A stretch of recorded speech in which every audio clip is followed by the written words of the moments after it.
Base is dropped on a new round of soccer down here. John here, Jarrett there. And first and foremost, tip of the cap to a couple of SDHers who got to call a match last night. One of them is recovering, we hope. Morning, Ricky. And the other, we hope, is recovering. Because, frankly, sir, Jarrett, a positive, have you recovered from last night yet?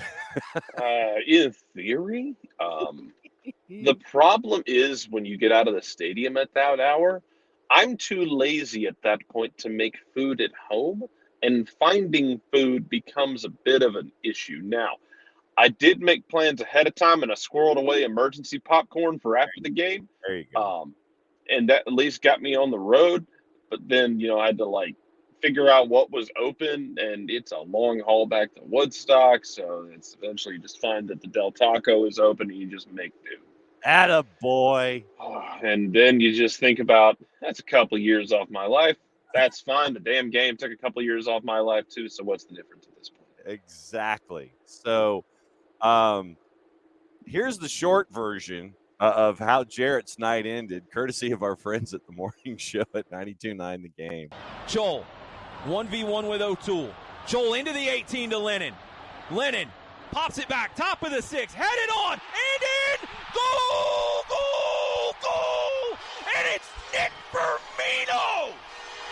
Firmino, the magic man from Atlanta United 2, rescues the first team tonight at the Benz. 2-2. Joel, 1v1 with O'Toole. Joel into the 18 to Lennon. So good, Lennon, you gotta do it twice, I guess. Back, top of the 6, headed on, and in! Goal! Goal! Goal! And it's Nick Firmino! Firmino, the magic man! The beauty of our audio board. I can confirm that Jason basically blacked out, and he didn't know what he said until we went back and listened to it in the postgame. Now, here's the thing. We didn't when we're sitting there on commercial breaks, he didn't have it running cue. He didn't hear it. He had no idea how he had called that until we're actually hearing it during postgame highlights, which was very funny. Yes. Because he told me after the game, he's like, kind of blacked out. He's like, what did I say? Was I too loud? Did I go too long? No, you're fine. It's fine. It was a big moment.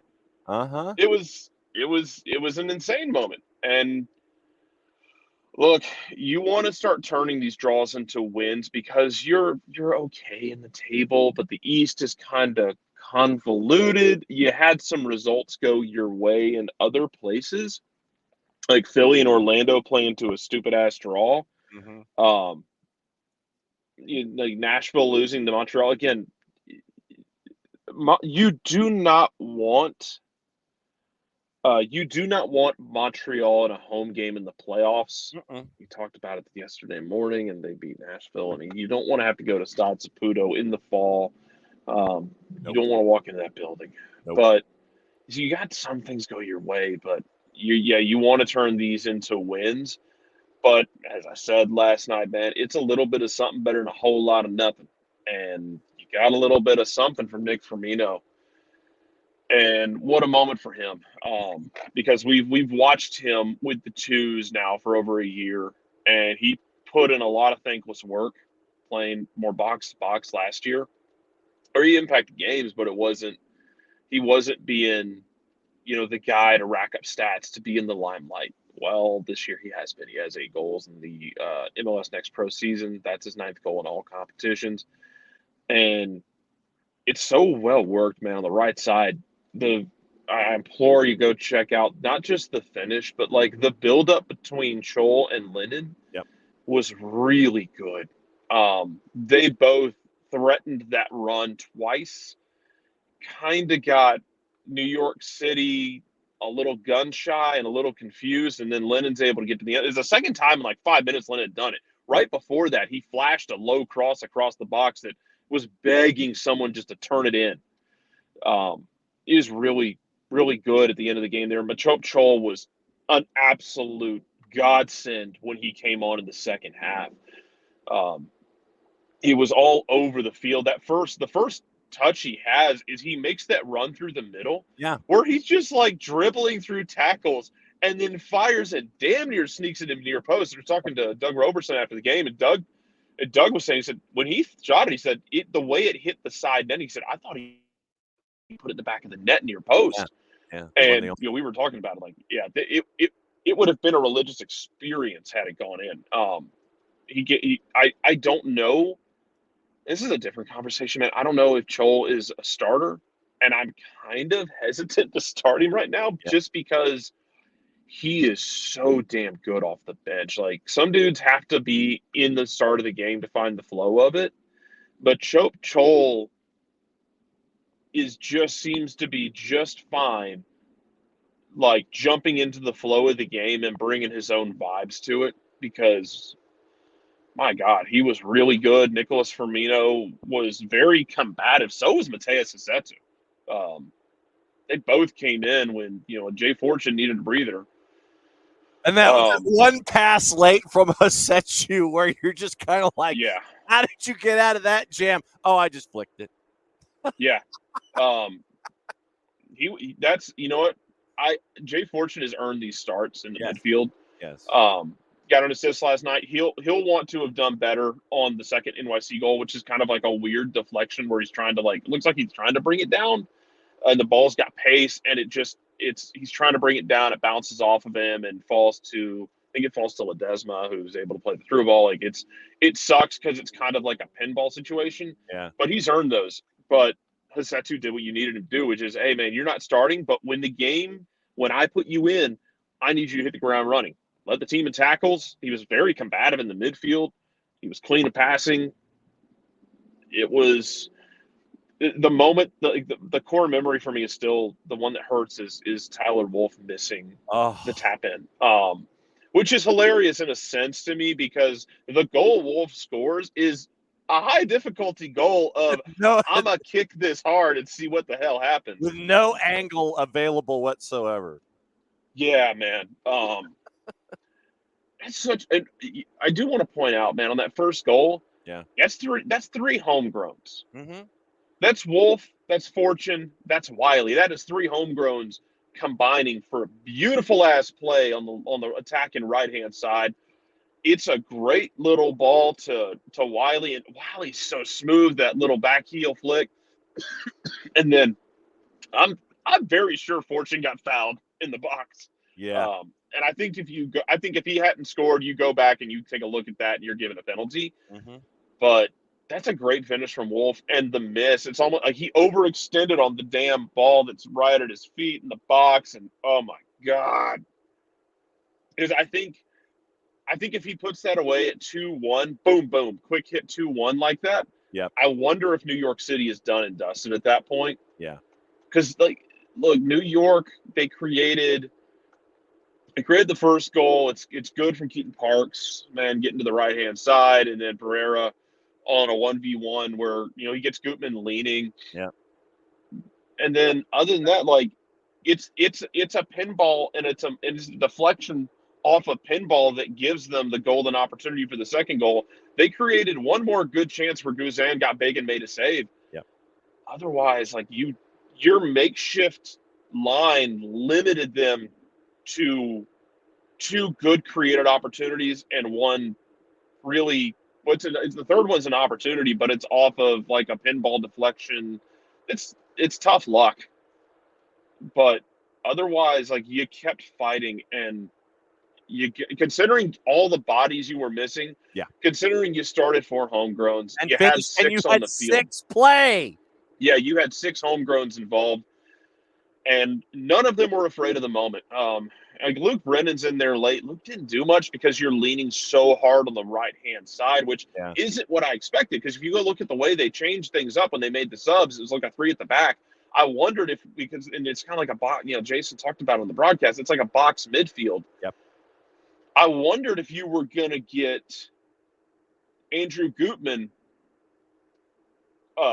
just barreling forward on the left side in a variation of what you did last year. It's kind of the Scotland variation as well, where you just bomb your left center back forward with your left back and create that left-sided overload. New York did it last night. Alfaro was just all over God's creation as the left center back getting forward.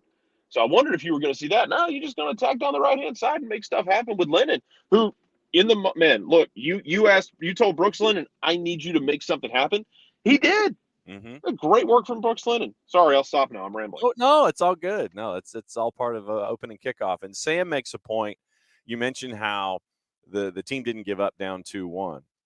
If Juanjo Purata does not make the game-saving tackle late, I mean, he's running from Douglasville to track that ball down and has a gorgeous tackle to keep the run from working down the right-hand side in the attack for NYC. We could be talking about something entirely different, too, as Atlanta United's chasing the game. I mean, the tackle that Juanjo Purata had late was gorgeous. Oh, yeah, and I'm going to tell you, I think the ref got it wrong. It's a clean tackle. I think it went on Purata. That should have been a throw-in for New York, but, hey, man, you'll take it. Yeah, to y'all asking, I think it was a penalty where Fortune gets taken out of the box. He got absolutely upended and landed on his face. I thought it was like the dude got the ball, but he went through Fortune to get it. And Fortune's just like, we talked to him after the game. He just laying on the ground. He's like, I'm just laying there, and I hear everyone go crazy and hear the Tower score. And I'm like, oh, cool. I think it would have been a penalty, but hey, man, you'll take the sure goal over having to go to the spot. Yes.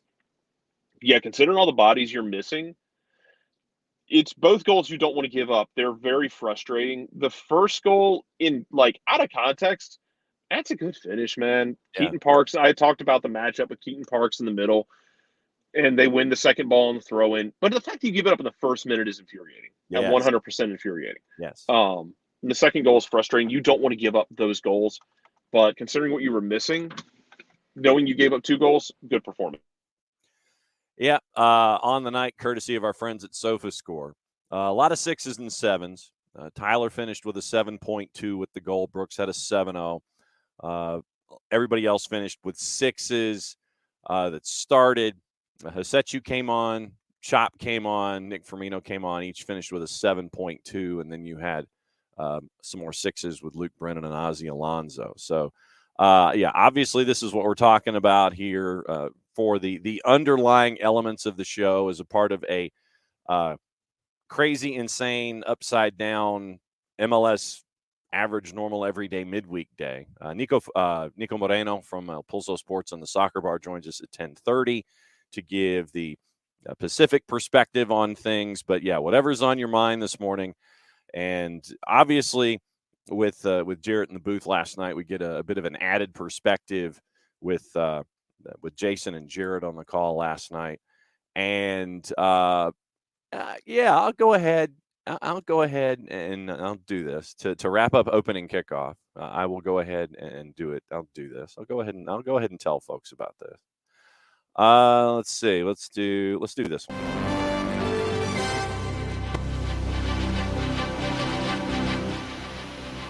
It's award season, and figured what I would do is let you, all of the plus ones, know that thanks for being a part of the SDH family for now in our 7th season. Just to let you know, SDH is a finalist in the podcast category for the Atlanta Press Club Awards this year. So if you guys hadn't been putting up with us for as long as you have. Our composite was submitted, voted on by the Los Angeles Press Club, and we're a finalist in the podcast category for awards for the Atlanta Press Club this year. And so that comes up in about 6 weeks. But either way, Davey Award, Silver Davey Award last year, and now a finalist for the Atlanta Press Club Award this year. So we'll see what happens. But yeah, it's award season. And your folks here at SDH, obviously we couldn't do it without all of you on a daily basis, considering it's our 7th season of doing this with all the shows and all the games and all the episodes. But yeah, figured we'd let you know about that. We'll let you know what happens in August, but I think we probably end up getting a certificate suitable for framing either way. And Bart, you were an accomplice at this point. Yes, you are an accomplice, Bart. Your let's go is you were an accomplice in this crime. Congratulations. You too will be sentenced. That's okay though. Yes. So no, we got that word yesterday, and so we'll keep an eye on that. And obviously, like I said, we'll let you know. And like I said, we get probably a thing suitable for framing. But yeah, we just figured since that came out yesterday, Bart, whatever. No, Bart, you got roped into this madness. So from all of us here on this side of the lens, when it comes to and the mic for everybody at SDH, thanks for putting up with us for 6+ years here in season 7. But yeah, finalist for stuff, official stuff. But yeah, let us know what you thought about the match last night. Break it all down. I know the cardiac kids are going to drive you crazy, and that probably is more literal after last night than anything else. But yeah, the the cardiac stripes, yes, cardiac stripes. Yeah. They are, man. They're kids though. That with kids. Like you're going to play them, and they're going to make mistakes. Yes, we ran into this last year with George Campbell. Yes, Campbell had some games last year where he struggled. Mm-hmm. He also had some games last year where he was damn good. And Noah Cobb I thought was really good last night. Again, Noah Cobb much faster than you think he is. Yes, I thought he was really good last night, and Jay Fortune gets an assist.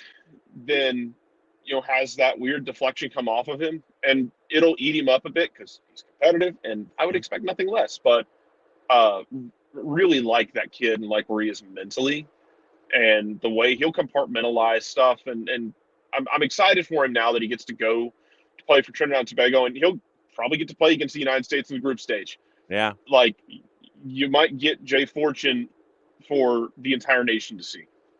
Which is really exciting. I do hate for him going selfishly because I want him to keep getting minutes in this midfield. But he, excited for him to get that. Luke Brennan gets on the field a little bit. And yeah, y'all talk about Juanjo gets part of the attack and Luke Brennan's the last man back. Hey, man, you did that in Nashville when it was 2-1. Like, you played Juanjo as a striker because, look, the man's great in the air. He tried to kill Steven Turnbull twice last night. Hey. But hey man, Steven Turnbull might not know where he is. God bless him. He got his bell rung at least twice, if not 3 times in that game. I have no idea how he stayed on the field, and I hope he is doing well this morning because he took a couple of the shot into the boards was scary. Like I couldn't help myself on the broadcast. We're looking at the monitor to be like, oh, he's cut. He hit that board flush, and it cut his head open. Yeah, and you could see the rows of the lights in the light board in Turnbull's forehead. Yeah. You could see how it laid out when he made that contact, and they finally started cleaning the injury up. I legitimately was concerned for Turnbull when you saw at full speed how he hit that wall. Yeah, it made me nervous. But I'm glad he was able. I'm glad he got cleared medically, and I hope they didn't rush it. Yeah. But the facility doctors and the team doctors cleared him. I hope he's doing okay because he took a couple of headshots that you don't want to see anybody take. The last one was the one with Peralta where Turnbull does really well. It's really brave defending on that corner because New York City has not been good on set pieces, and Atlanta's been amazing on them. Turnbull rises up and meets it before Peralta can because if he doesn't get it right, Peralta had lined it up and he was going to have a header on goal, and Turnbull got in the way and did a good job and paid the price for it with a hard collision. But I hope he is doing okay this morning because head injuries suck if you've ever had them, and they affect everyone differently. So hopefully he's doing all right. But yeah, the kids rescued it, and man.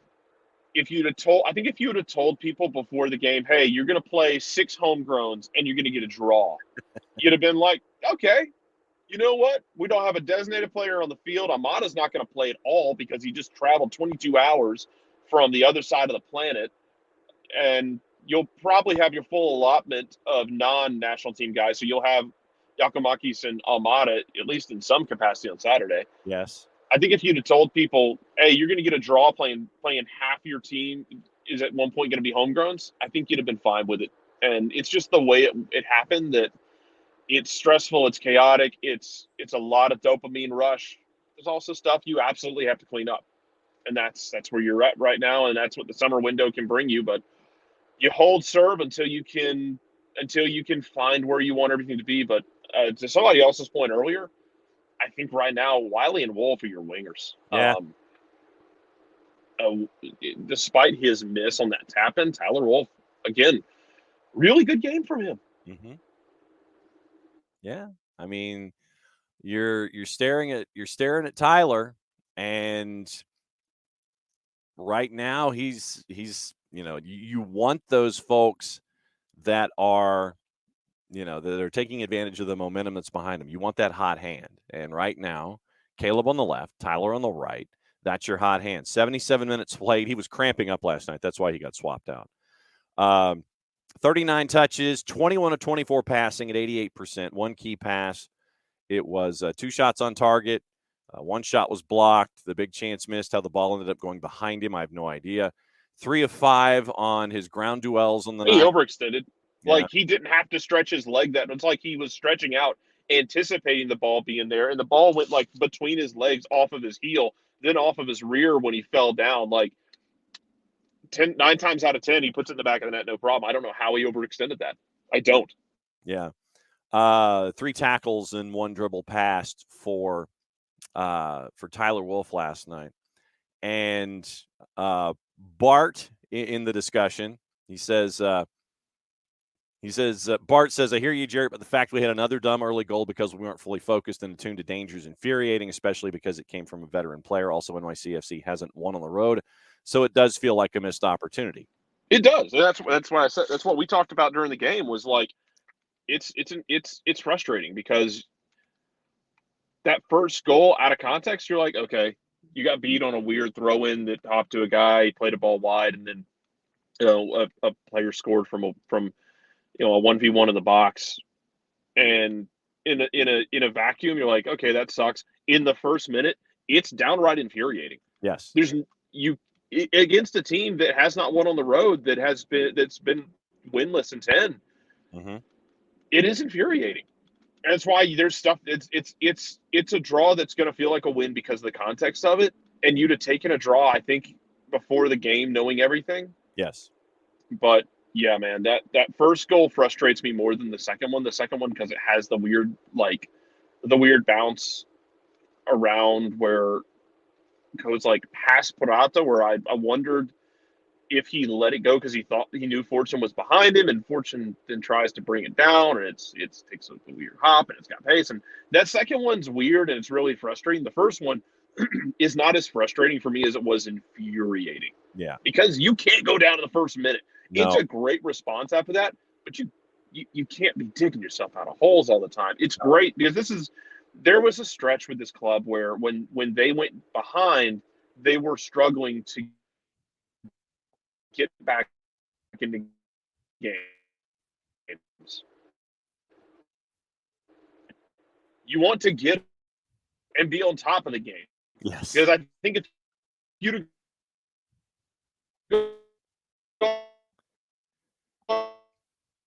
Nothing like robot Jarrett going in between cells here.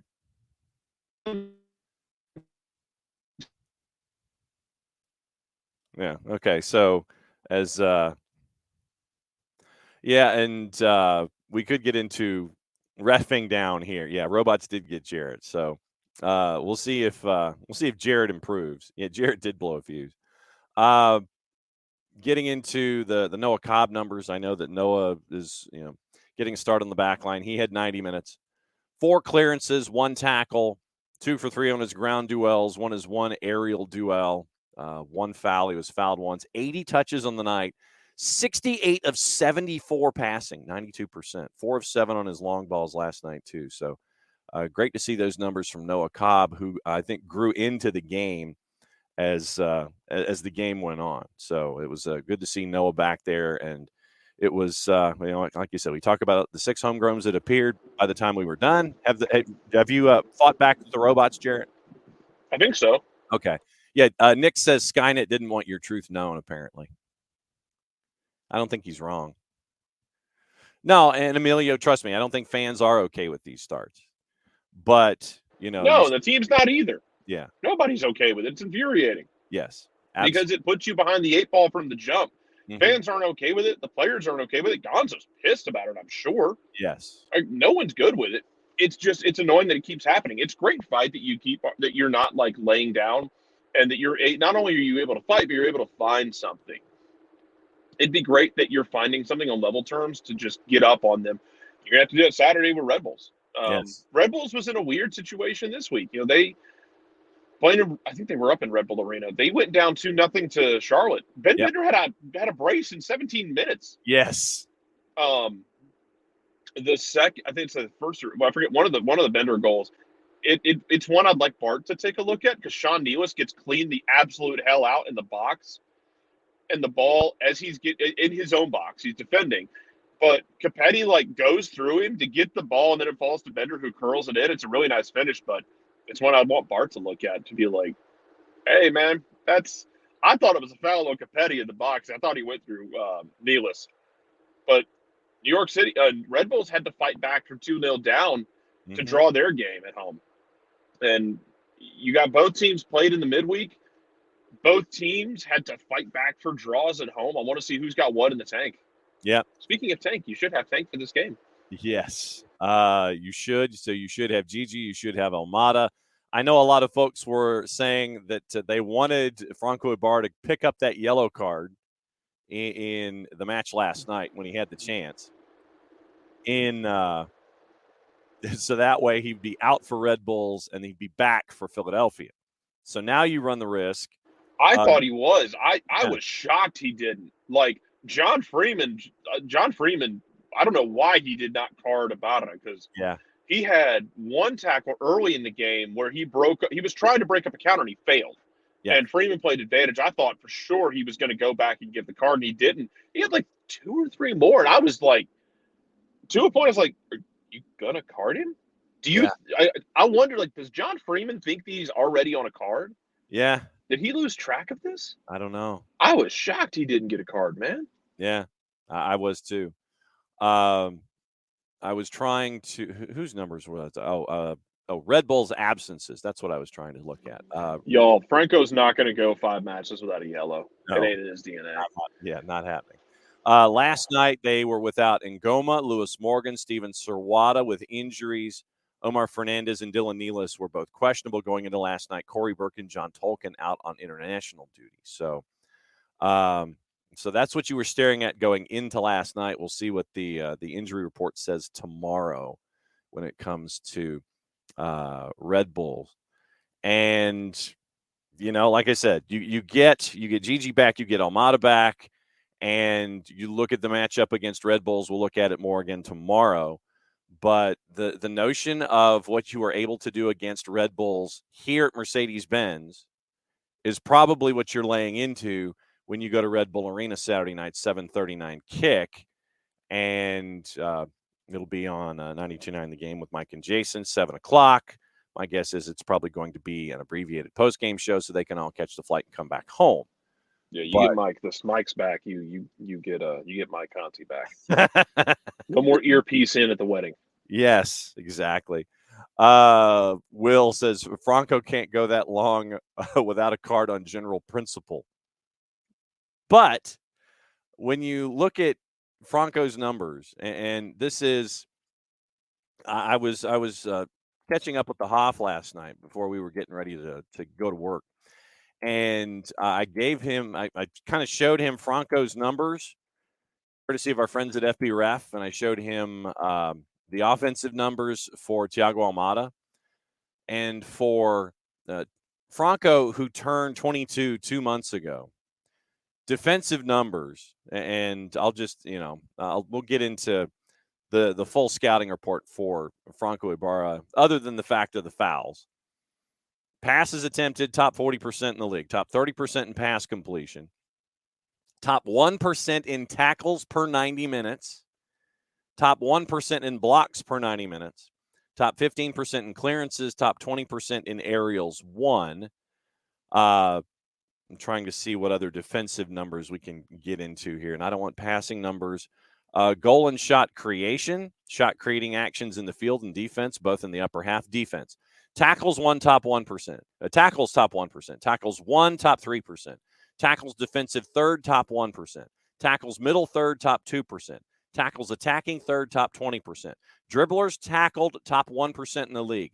Dribblers challenged, top 1% in the league. Percentage of dribblers tackled, 49.4%, puts him in the top third. Top 1% in blocks, top 1% in passes blocked, top 3% in tackles plus interceptions, top 15% in clearances. That doesn't get into possession numbers or anything like that. That's what you're seeing from the growth of Franco Ibarra right now with Atlanta United.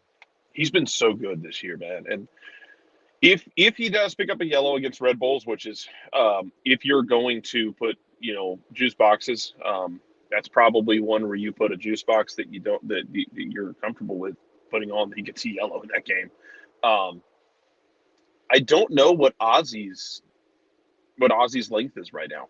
Ozzy played last night. By the way, Atlanta's still undefeated when Ozzy Alonso plays in the game. Yes. They still have never lost a game Ozzy Alonso has played in. That's fun. But I don't know how much Ozzy can give you. And if Sosa's not healthy and Ibarra's suspended against Philly, I don't know what to do. I'd be interested to see what it looks like. Mm-hmm.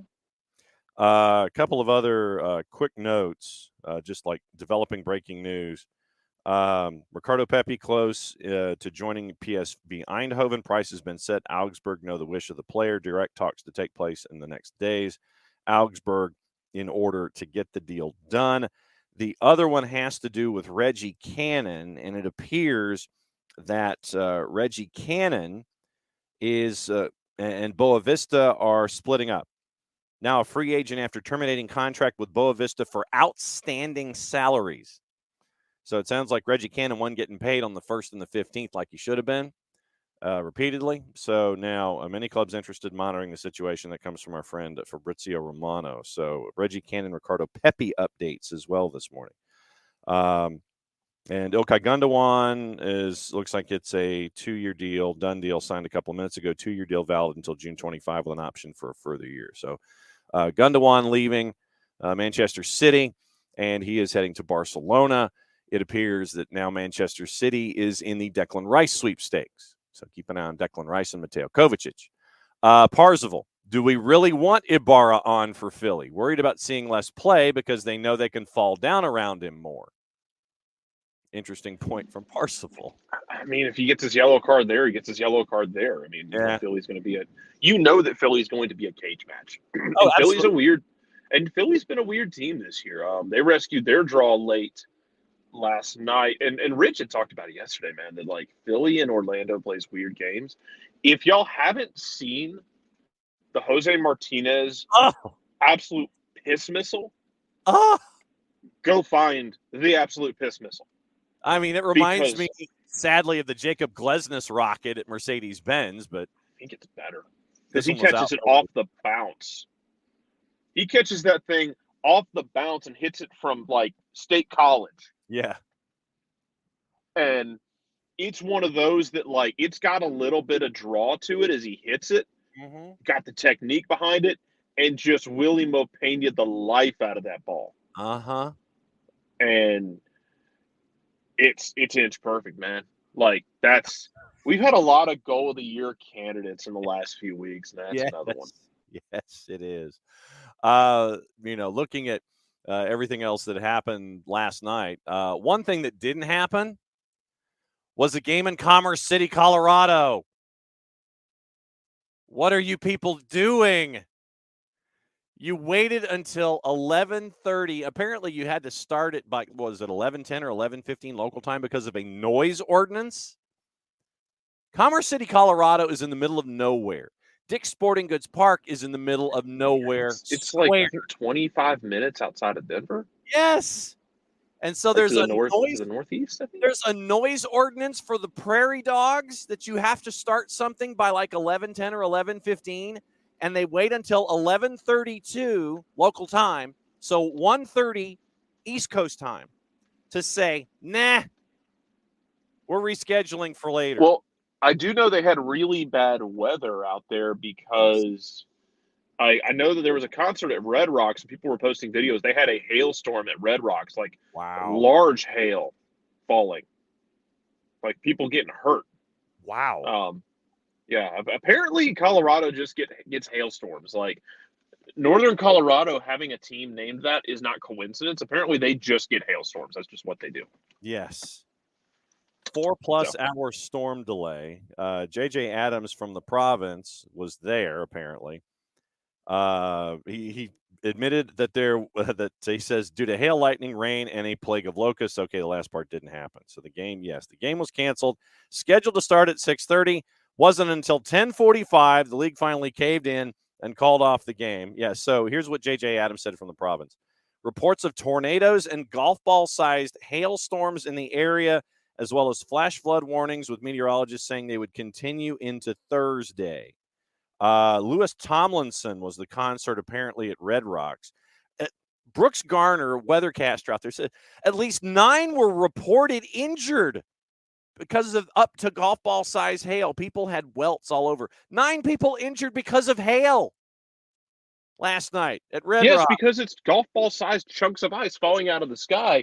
Terminal velocity is 9.8 meters per second squared. Yes. That is terminal velocity that an object is going to hit on that's how fast it's going to fall if it is not aided and is not impeded.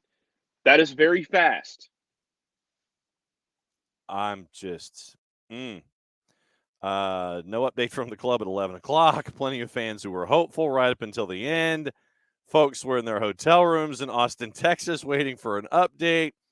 Kyle Braun apparently on social media posted that he was the last person there, and he's a Vancouver Whitecaps fan. So he claims, Kyle Braun on social media, that he was the last person there in the building.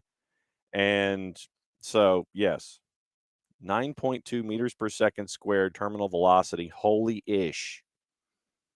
9.8. 9.8. Thank you. So that's what you were staring at last night. Yes, that's it. That is acceleration. That is absolutely acceleration. Physics down here is in session. Yes, it is. Where's Will at one? Well, I mean, Will is rolling through. He says they get that flavor of severe weather right by the Rockies. So, I mean, yeah, but I mean, he deals with rockets. I mean, he deals with acceleration beyond terminal velocity. Yes. So, I mean, he's velocity is not fit per second. Okay, according to 4Card. So, yeah, we really are getting into physics down here. Thank you for the clarification, 4Card. I appreciate it. Yes. Oh, it's not feet per second. It's squared. Okay, so it's feet per second squared. Okay. I failed. Actually, I didn't fail physics. I got C's because I got A's in all my labs and F's in all my tests. So I get C's when I took physics in high school. Elsewhere last night, it was just as intriguing. Cincinnati put 3 on Toronto. That is not the surprise. The surprise is that was it Bernardeschi basically headbutted Ray Gaddis and only got a yellow? I mean, look, we saw it happen to John Gallagher in Miami. This league is very much not about actually consistently punishing people, so whatever. Mm-hmm. That's just and this has been a talking point. I do have to go soon. Okay. But this has been a talking point this morning. Yeah, Cincinnati's a juggernaut. Cincinnati might set a points record. They're just unstoppable. Toronto also has problems. Yes. Cincinnati's really damn good, y'all. Mm-hmm. But y'all know that. I'm not telling y'all anything you don't know. Yes. So let's see. So tomorrow, are you back with us to discuss the weekend that will be? Yes. Good. Okay. Well, looking forward to it. Well, enjoy the rest. Yeah, it's 9.8 meters per second acceleration due to gravity. Yes. It's the rate at which you will. Sorry, Will's clarifying me. It's the rate at which you'll accelerate until you reach terminal velocity. But still, when you have if you put a rocket on it, it goes even faster, Will. Yes. So strap a rocket to it. Yes. Will says, which for a piece of hail is quite high because of the shape. And that is absolutely true. Jarrett, we'll catch up with you tomorrow, my friend. Sounds good. All right. Jarrett's going to go, and he might get caught up with physics. By the way, Jason and Jarrett had a great call last night. Personally, I mean, I love to hear Mike and Jason and Jarrett in the booth. I love to hear it. So it was a fun night for me to be able to hear Jason and Jarrett together. It's always fun to hear Mike and Jason, and for Jason to go about 9 octaves. Yeah, and Abby, I think you're right. I don't think Jason will have much of a voice today, but rightfully so after a 2-2 draw with Atlanta United and NYC. Once again, I mean, I don't know if it broke him or it broke Jarrett first. Like I said, that was the version that 92.9 has up currently. They're trying to work on the technology to get the Off the Woodwork podcast with the post-game show up in short order. But no, team's going to drive you crazy. And but with 6 homegrowns playing at any one part of the match last night, I mean, it speaks a lot. And I know that, Abby, you were asking about George Campbell. George Campbell has played in 11 matches this year for CF Montreal. He has started in a lot of them recently. He's gotten on a bit of a run. He started out as a sub until May, and he was just coming in for cups of coffee. He started in the Can Champ back on May the 9th against Toronto, and has started all of the matches except for 3 across all competitions since. So started in the Can Champ, started 4 days later again in the rematch. Remember, we were talking about all the fighting that was going on between the Ultras and the throwing of the megaphone, that series. Started, played 45 against Cincinnati. So he played 225 minutes in a week. Understandable why he got pulled after 45 in a loss to Cincinnati. Started in the loss against Red Bulls, came out as a sub in the Can Champ 4 days later, so he could start against Miami. Started against DC, started against Philly. Was an unplayed sub in the Can Champ against Vancouver. Came back to start 3 days later against Minnesota in the 4-0 win. Came on as a sub last night. So 11 games, 7 starts recently. So profile, let me get the actual numbers here for George with his time in Montreal this year. So 11 matches, 7 starts, 600 minutes. And so that's where George Campbell is right now. Yes, OG, deep breath. Get your oxygen canisters. Make sure that everything is right there. And just take deep breaths. This team is driving folks crazy. Intrepid researcher Ricky Ricardo on the Soccer Insider. We have a listed time for the USA Jamaica Gold Cup opener in Chicago, 9:30. The listed time is 9:30 Eastern at the Spaceship. It's on Lakeshore Drive. It is now 10:06 because of the long super hyper mega pregame show. So 10:06 kick for USA and Jamaica Saturday night. We'll look at it this way. The Atlanta United Red Bulls match will be over, barring 95 minutes of added time. It will be over Saturday so all you have to do from wherever you are, find your device of choice, large device or small, and turn it on so you can watch Miles Robinson take on Jamaica in the Gold Cup and not have to worry about it. So Atlanta United, Red Bulls, 7:39 kick. That much we know.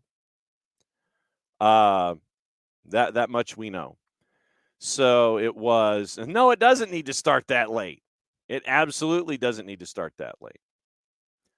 But with pregame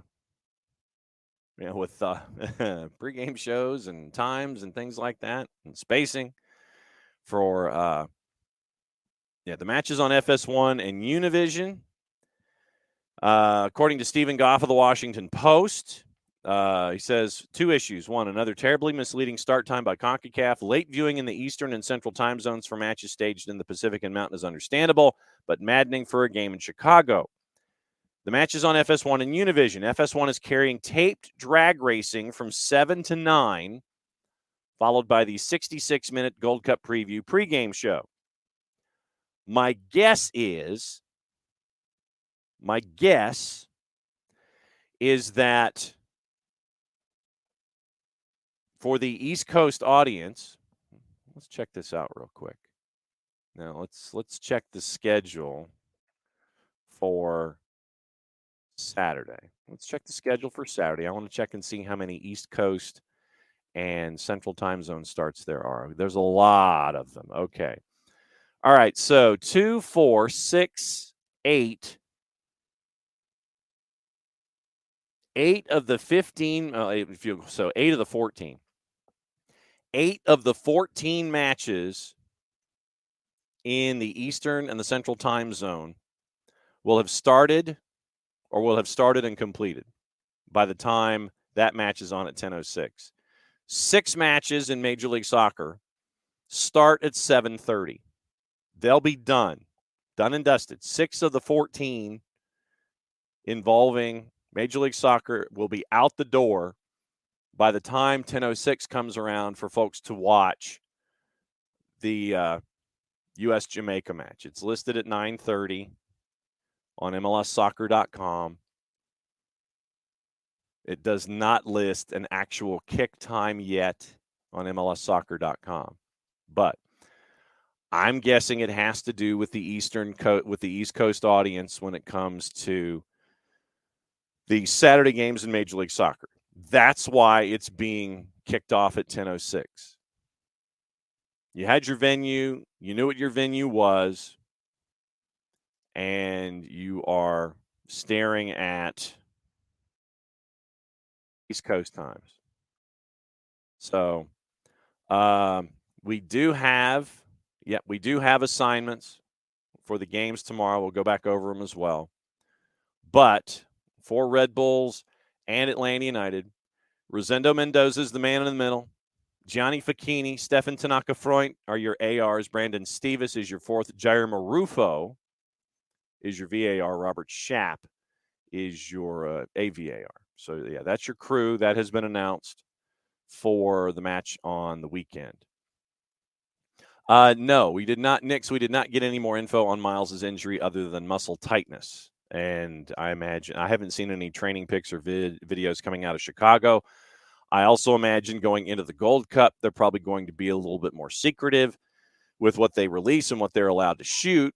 So you might get the first 10 minutes of calisthenics and toe touchies and light knee raises and things like that. I don't think you're probably going to get a whole lot of intel because you don't want the competition, regardless of when you are in a tournament, to sit there and go, oh, look at that. Yeah, Miles was in uniform for the final after being pulled with 10 to go in the semi against El Tri. And, 10:06. That's your start time. So, absolutely, but once again, that's what you're staring at. I know that there's a lot of conversation about George Campbell. George Campbell got moved because of the log jam at the back. And for someone like George, you know what George can be if he gets a lot of playing time. And there was a log jam at the back at the time, and what you wanted to do was get what you could, and you got a lot of Garber bucks for it. And with Noah Cobb coming up through the system at the time, and you've got Miles, you had Juanjo Porata, you've got Noah Cobb coming through. Center back was turning into a bit of a logjam, and Luis Abram coming in as well. So you got allocation money for George Campbell, and George Campbell seems to have turned the engine over, and he seems to be doing fairly well in Hernan Losada system up there in Montreal. No, it doesn't need to start that late. Absolutely does not. Absolutely does not need to start that late. But like I said, once again, for everybody who is watching, however you're watching the 7:39 kick from Red Bull Arena, you're on your way home or you're at your place of watching, and you get to have an entire evening of it. Your game is done, dusted out the door, and gone. You can ruminate on it and watch USA and Jamaica because of their 10:06 start. 10:06 start is entirely too late. So that's what you're staring at.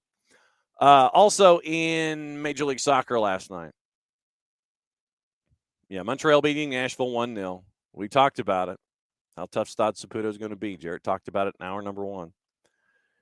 Red Bulls in Charlotte, Ben Bender, bend it like Bender, 2 goals, 17 minutes, had your brace. Red Bulls came back for the point, and it was goals by Dante Van Zier in the 53rd and Harper in the 58th that drew them level, and no one could do anything else in the final 30 minutes. Purple team in Philly. McGuire continues to stay hot. Ojeda made it 2-0.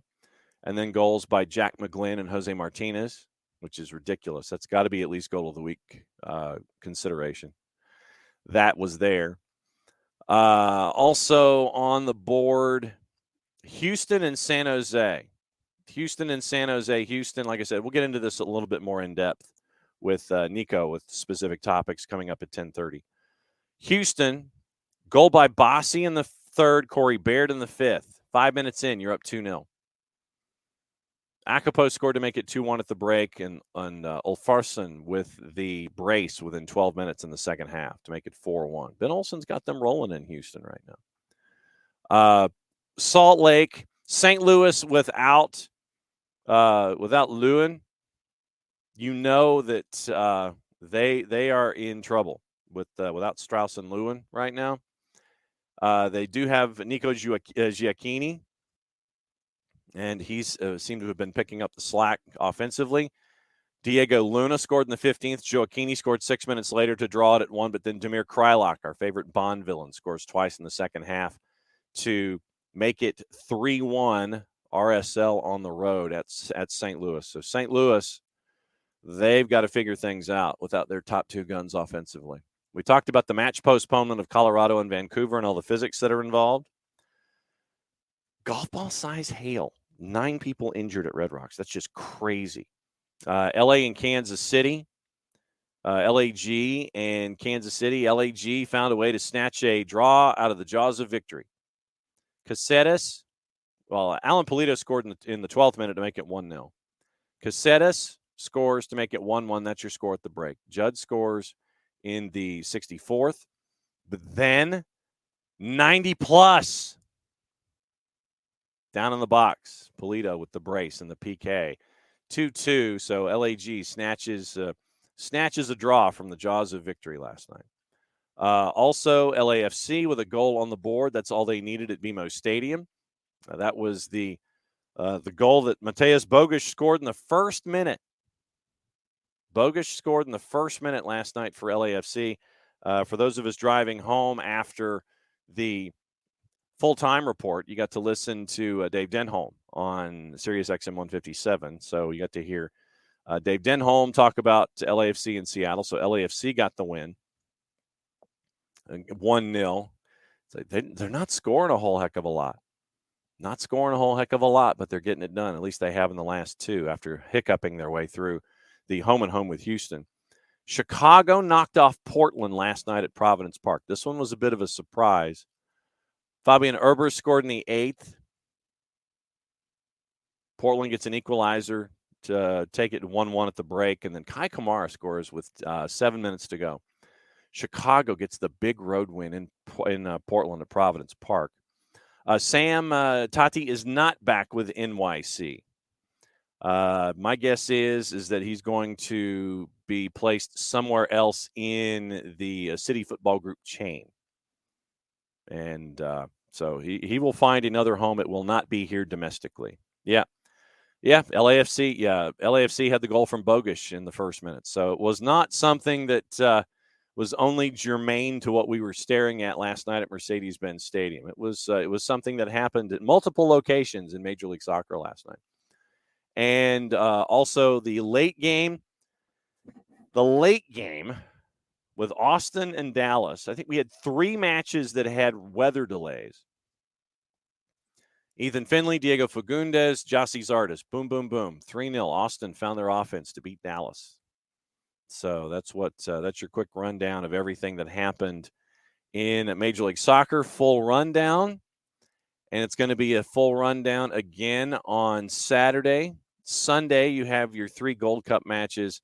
Trinidad, Tobago, St. Kitts and Nevis at DRVP and K, weather permitting. And Haiti and Qatar, Mexico and Honduras at NRG. It's probably more like 6 and 8:30. They listed it 6 and 8. I don't quite think that Mexico-Honduras match is going to just happen the second that Haiti and Qatar are done. So probably more like 6 and 8:30, 6 and 8:45, something like that on Sunday. But, tomorrow we'll do the weekend whip around. Patent pending, trademark coming sooner, hopefully, rather than later. We'll go through all the matches.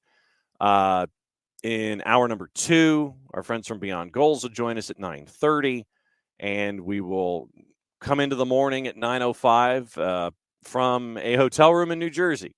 So we'll have that coming up tomorrow as well. So full show tomorrow, and we'll get you prepared for another very, very busy weekend. Teams coming off the quick turn here in the midweek and getting ready for action on the weekend. We'll go over the standings and everything coming up in just a little bit. And since it is past the top of the hour, I believe it is that time. And so since the first hour was what it was, that's your opening kickoff. Brought to us by our friends at Kickoff Coffee, kickoffcoffeeco.com. And don't forget to use the code SoccerDownHere15 because you get 15% off of your purchase. And they, in turn, take 10% reinvested into youth initiatives when it comes to the sport of soccer. Friends at Kickoff Coffee and kickoffcoffeeco.com. Now, so Dr. Jules is looking for radio voice for this reading of the promo. Okay, so we'll do radio voice for the reading of the promo. And under normal circumstances, I might put my ear over the ear and do like the Gary Owens laugh-in headphone kind of thing. But we'll see if we can do it in radio voice here as we read our promo to start hour number 2.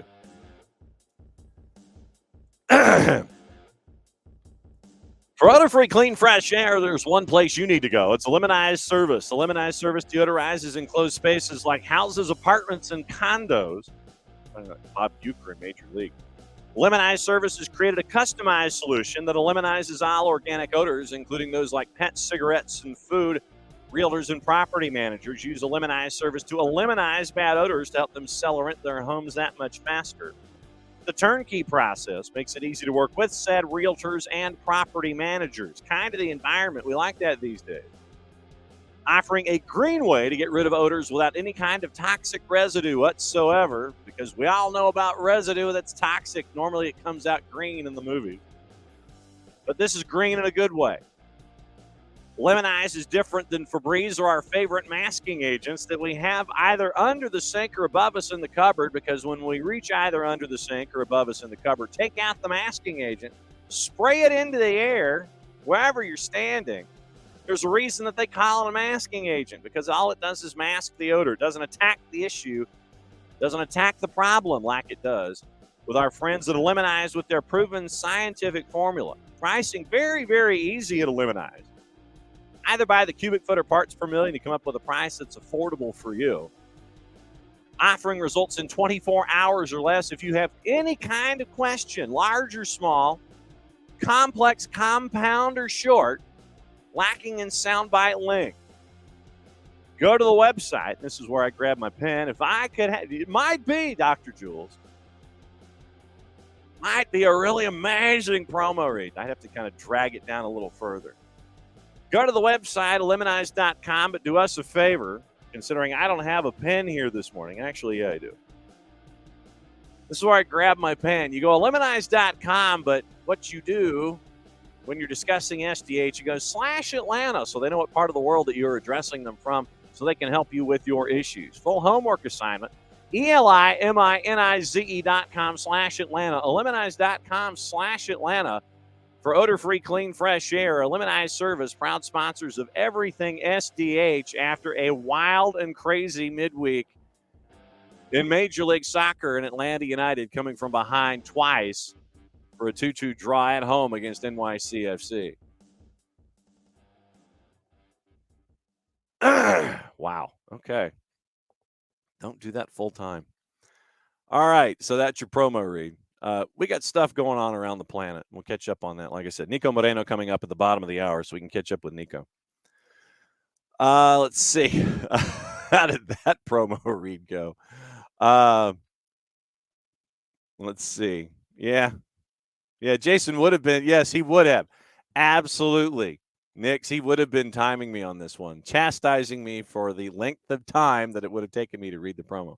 But if you're going to do an impression, if you're going to do the broadcasting school voice of everybody who, tries to come out and kind of sound like this, it's going to take a little longer. It's going to take a little longer to read a promo.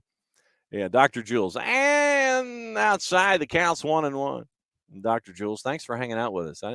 It's either been a while or this is your first visit, but welcome either way. So that's what that's what you're staring at. So crazy times in Major League Soccer. Crazy night. Yeah, it is. And Amelia, don't do it again. Never rated the promos. It's like Euchre and Carrie hints of a Southern drawl. Yeah, it was more like broadcast school. Hey, somebody asked for a promo read a weird way, so who am I to sit there and say no?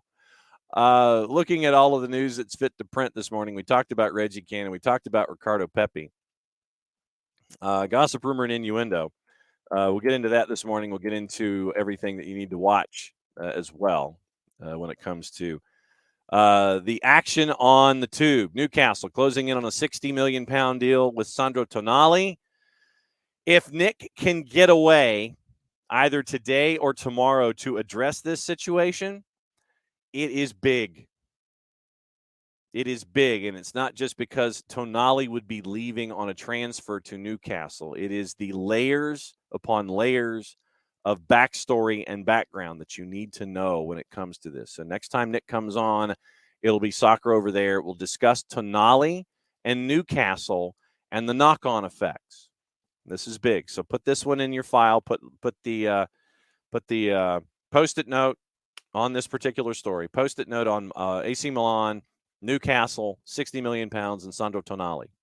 That's a Post-it note story. Next time Nick comes on, we'll talk about it and all the knock-on effects. Manchester United joined Arsenal in wanting to sign Declan Rice from West Ham, as has Manchester City. And Manchester United considering a player plus cash make-weight involving either Harry Maguire or Scott McTominay. Keep an eye on that. West Ham are keen on bringing McTominay to the club if Declan Rice leaves. It's from our friends at Talk Sport. Manchester City competing with Rice with West Ham, preferring a deal which would see Calvin Phillips move to West Ham as a part of the deal. Bernardo Silva nearing a move to Saudi Arabia. Bayern Munich open to Sadio Mane leaving the club this summer with Newcastle interested. That comes from our friends at Build. Magpies also want to sign Ruben Neves on loan after the Portugal midfielder agreed to join Al Hilal from Wolverhampton for $47 million this week. So Ruben Neves might be on the move after being on the move. Harry Kane still hopeful of securing a move to Manchester United this summer. It is apparent, and we'll get into this when we get into the papers from our friends at Sky, that Manchester United wants Harry Kane to kind of put a bit of a power play on Spurs to necessitate an exit. Spurs have verbally agreed on a £17.2 million deal to sign Italian keeper Guglielmo Vicario from Empoli. Napoli have put a 180 million euro valuation on Victor Osimhen, who's been linked to PSG. Manchester United also considering a move for Inter Milan's Cameroonian keeper Andre Onana. That's from Sky Sports Italia. Borussia Dortmund have made an inquiry about Chelsea's Conor Gallagher, but have yet to make a bid. That's from the four-letter paper. Take the information at your own peril. Burnley set to sign Dara O'Shea from West Brom. Bournemouth close to completing a £9.5 million deal with Roma for Justin Kluivert. That's also from our friends at TalkSport. Brentford in advanced talks to sign Republic of Ireland defender Nathan Collins from Wolves. Bayern Munich midfielder Ryan Gravenberch says he may have to move to secure more playing time, opening the door for Liverpool. DK Sam is at West Brom, but he has been injured, healthy, and injured. He was doing well. I mean, then he was part of West Brom rocketing up the table.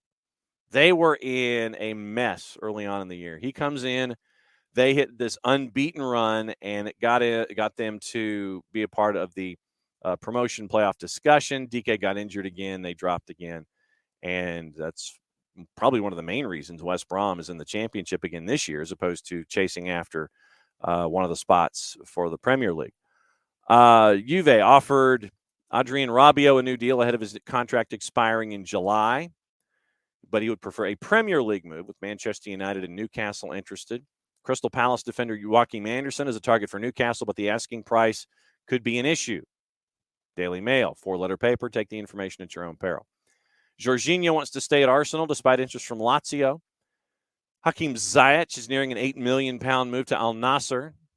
Callum Hudson-Odoi could be leaving for Saudi Arabia, with 2 Pro League clubs interested in the England international. That comes from David Ornstein.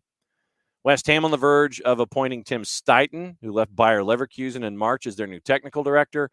And former Southampton interim manager Ruben Sayas has agreed to take over as boss at Reading, who are now in League One after being relegated and dealing with points deductions and not paying your players and all those kind of important things. And so Reading, with their points deductions, didn't get out of the relegation zone, and they're in League One. Ruben Sayas is now over there. Southampton, in turn, has picked up Russell Martin from Swansea, and the Swansea Trust actually tipped their hat to Russell Martin for all of the time that he spent with Swansea.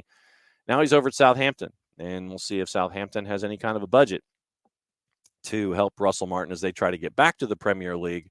So it will be interesting to see how all of that lays out. From the papers, I feel like I should say it like Will Patton in Remembering the Titans. The papers. Avoiding the 3 and the 4-letter paper, as we always do. Let's see. Chelsea have agreed deals with $30 million for Mateo Kovacic to join Manchester City, and all these are in pounds. And Kai Havertz for $65 to join Arsenal, but have knocked back a second bid for Manchester United for Mason Mount. Also on the board, Enzo Maresca wants Jamie Vardy to stay at Leicester, spearhead the club's attempt to return to the Premier League. We mentioned Tim Stuyton. We'll avoid the 4-letter paper.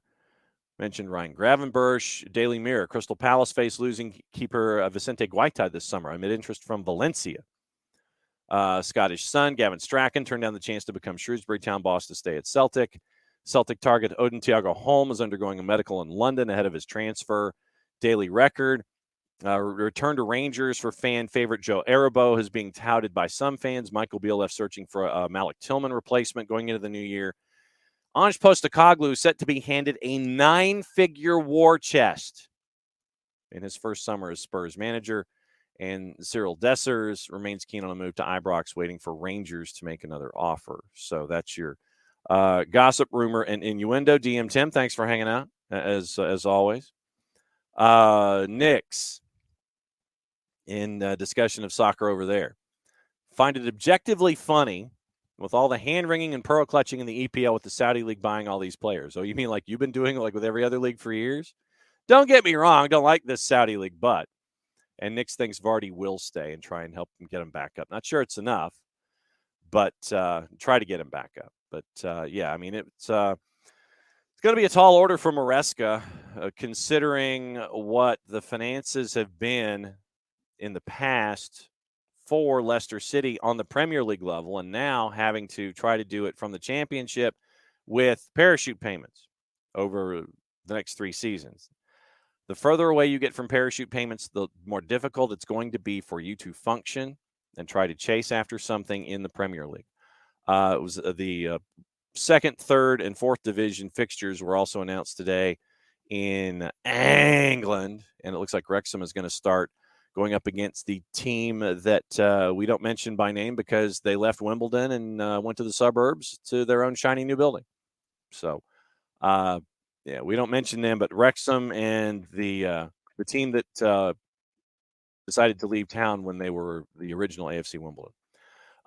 Today's TV, and there's plenty. CBS Sports Network at noon has the Euro U21s, Czech Republic and England. Season pass right now is the semifinals in MLS Next Cup. Strikers FC and Michigan Jaguars in the U16s at 11:30. It's LAFC and Red Bulls in the U15s. Next Pro tonight, 2 games on season pass. All Caps 2 and Loons 2 at 8. Whitecaps FC 2 and LAFC 2 at 10 o'clock, and that one is at Swangard, so that's late in the evening. Golasso Network has Euro U21s at noon, Germany, Israel, France, Italy at 2:45, Norway and Switzerland at 6. That one is on tape delay. League One tonight on the Plus. Forward Madison and Lex SC, who's 5 unbeaten now. They're north of the playoff bar, if memory serves. That's at 8 o'clock. Paramount Plus has the Argentine Primera at 5, 6:45, and 8:45. Racing Club Barraca Central, River Plate Instituto, and Godoy Cruz and Boca Juniors. Brasileiro tonight. All 5 games start, 4 of them starting early. 6 o'clock, Gremio America Mineiro. 7 o'clock, Curitiba, and you can catch up with Marcelino Moreno at 7 o'clock as they play Internacional. Cuiabá, Botafogo at 7, Vasco da Gama, Goiás at 7, Bragantino and Flamengo at 8:30. VIX has 3 U21 matches at noon, Germany, Israel, Norway, Switzerland, Czech Republic, England. France and Italy is at 2:45. So that's your stuff on TV if you want to just vegetate today and can kind of keep your way through. I mean, Georgia with a U21 win over Portugal, that's big for that country. And, it's great to see the kids from Warner Robins, Savannah, and Brunswick doing really, really well, knocking off the Portuguese in the U21s yesterday. Very, very cool win for Georgia there. Niko Moreno hanging out with us in 15 minutes. And we'll go over everything in Niko's mind as we go. And, we have a lot of other things. I know, Nick. I know, but it's a very, very, very, very cool. I'm a fan of the underdog. I know that shocks all of you. I like it when you have the lower ranked team. I'm that guy in the pool. That will sit there and I'll be the one that'll sit there and take the 13s, the 14s, maybe an occasional 15 for that for the bracket exercise that happens in March and April, at least early on anyway. I'll be the guy that goes 15, 14, 13. I have no qualm going to 5, 12. Absolutely not. Absolutely not. I have zero fear in that at all. That's just how I'm wired. And I like it when I see yes, it is. I'll save you now. When you've got teams that can come up and take a chunk out of the big dog every once in a while, I'm absolutely cool with that. No problem whatsoever. We've been talking a lot about it, and we will continue to talk a lot about it with this dude. I don't know if you've heard of him, a guy by the name of Messi. He's coming to Miami. And we probably on a daily basis should do the Messi ticket watch. So Ticketmaster so we will see. We will see if things are changing when it comes to the ticket areas and the ticket prices for Lionel Messi. Oh, crap. Underdog. Who is the underdog villain? Oh, man. Master Cylinder. There we go. Master Cylinder. Florida tax exemption. Yeah, accept and continue. Okay, here we go. I feel like we need some kind of trumpet fanfare for when we do these updates. Overcat. Thank you. Okay. Underdog and Overcat. Okay. Let's see. Do we have we need to get some kind of we need to get some kind of music that we can have just like separate. I need like a separate music bed, just like a trumpet fanfare or something. But courtesy of our friends at Ticketmaster, going to this first match that is allegedly acclaimed, possibly, probably, to be I don't know if it's just going to be a debut. I don't know if it's going to be him walking out in street clothes and doing the imitation palatial wave. I don't know what this situation is. But Jorge _Moss has laid it all out there that this is the match that everybody needs to put in their calendar. Inter Miami, Cruz Azul, Nations Cup, Friday, July 21st, 8 o'clock, Book'em Dano Aloha at DRV P&K, where they're going to be adding metal seats to add another 2,200. All right. Walk-in price to get in the door. North side, Inter Miami supporter safe standing section. Literally, this is to get in the door. $1,237. $1,237. That's what you're looking at. It goes up from there to $1,250 or $1,319. Why it's more expensive the further away you are from the overhang and the loge seating in the midfield, I have no idea. But, okay, that's in the supporter section. That's in safe standing. You want to sit down. If you want to sit down, it's going to cost you. And I know there's a bit of a discussion. It has been settled, Dr. Jules. It has been settled about CR38 if he ever wanted to come here. I don't think he would ever come here to play because he's getting paid entirely too much money to play in the Saudi Pro League. But that has been resolved. No, I know. It's creating supply and demand, Michael, like nobody's business. You want to get in the door and stand, according to Ticketmaster, it's $1,237 on the increase. You want to actually sit down on the opposite side of the loge in the midfield and the benches and stuff. I think it's away from the benches. Away from the loge midfield and the entranceway. $2,250. The opposite side of loge midfield and boxes and VIPs, the VIP section. The VIP stands opposite that, probably the one that you're shooting from if you're looking at it on television. Get in, $2,250. $2,862, $2,382, $2,250. All right. So now this is a resale ticket. So, yeah, these are resales, Nicks, that verified resale tickets. So people putting their tickets up on Ticketmaster as a resale. $2,250. This is what the market they hope will bear. 132 section, somebody's putting their tickets up.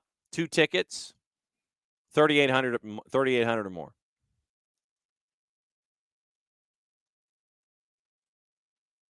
In the 101 ADA section, verified resale, 2 tickets. It'd be nice if I could, I don't know. See where these are. Okay, so it's section 101, literally right over the tunnel entrance. Right over the tunnel, $5,000 plus. Accessible to section 101. Not at the moment, Nicks. They are not. So $1,237 on the secondary market on a verified resale ticket on Ticketmaster. Section 118 get in at $2,250. Folks are putting up their tickets.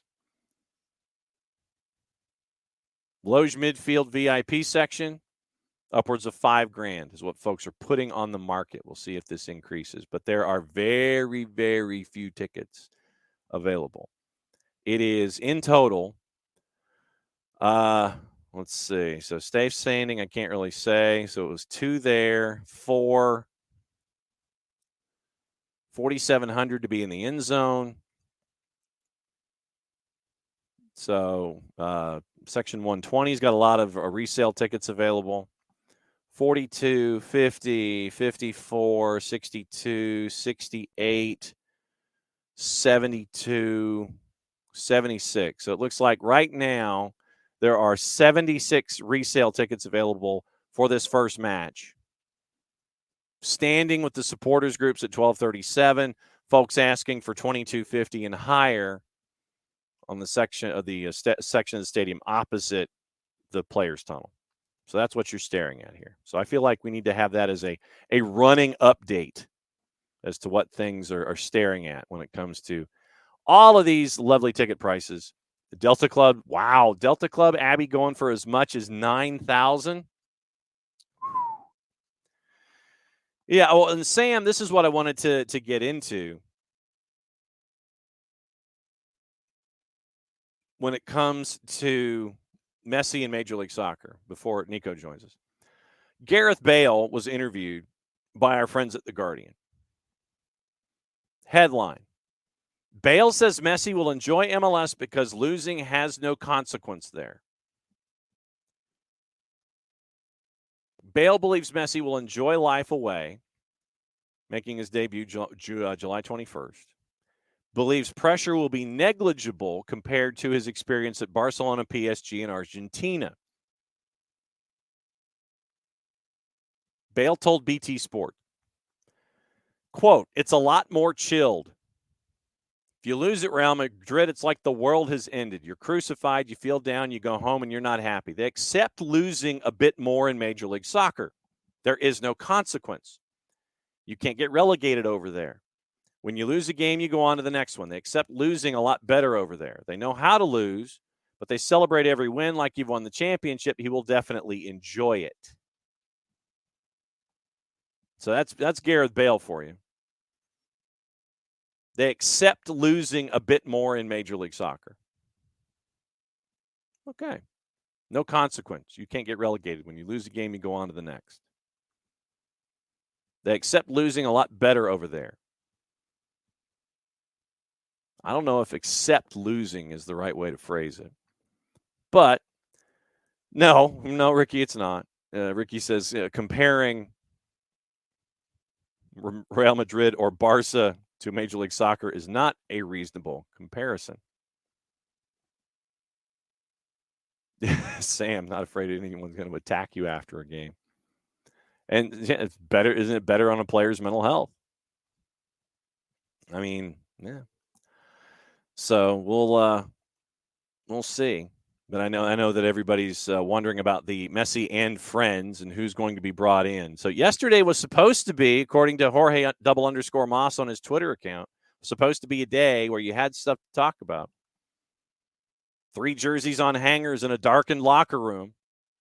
C was how it was. C. There we go. That's what we were looking for. Didn't get any news yesterday. So let me see if we can find.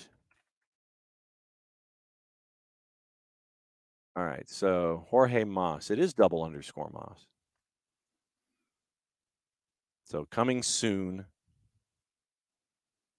Coming soon. Okay. So coming soon as of the 19th. But there was the impression that it was going to be yesterday. So coming soon. 3 jerseys. Okay. So we'll see what happens.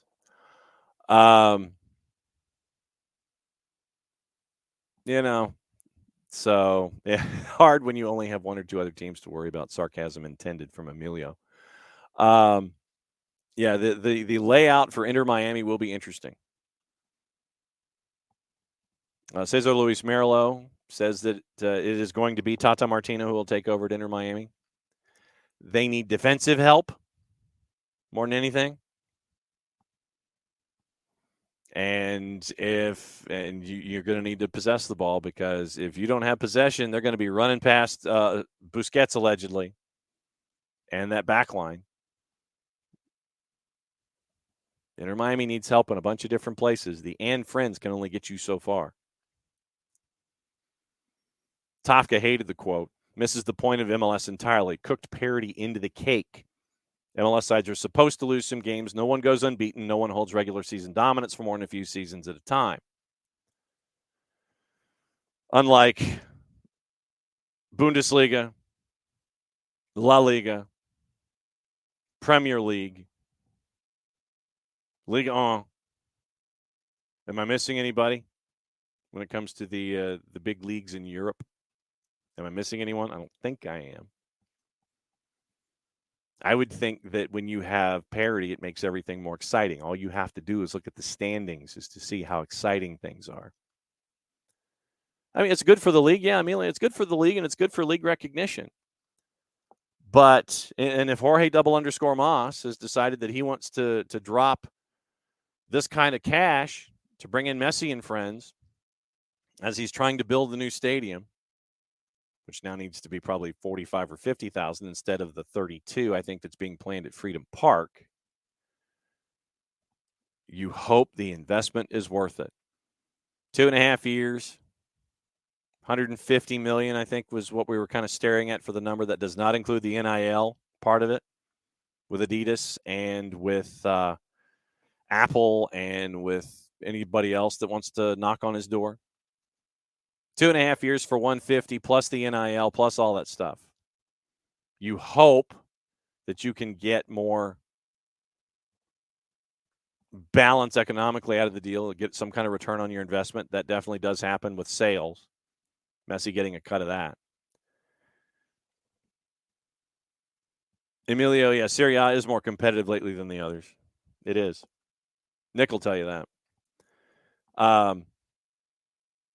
Sam, it's all about the glitz and the glamour. It's like, oh, Messi. There you go. Messi and Busquets and Jordi Alba and Di Maria, unless he goes to Benfica. All of these different things in play. You're building a new barn. You bring Messi in. You draw attention to yourself. You draw attention to the league. And now what? You wonder if the investment by the time, when we talk about this around World Cup time, I wonder what the profit and loss statement is going to be for Jorge Mas. Will Messi and friends have been worth it financially? Yes, you will have been getting all this attention. Yes, you'll have been getting all these eyeballs on you and all this kind of stuff. Yeah, Michael, by the time Miami gets their new stadium, they will not need the capacity.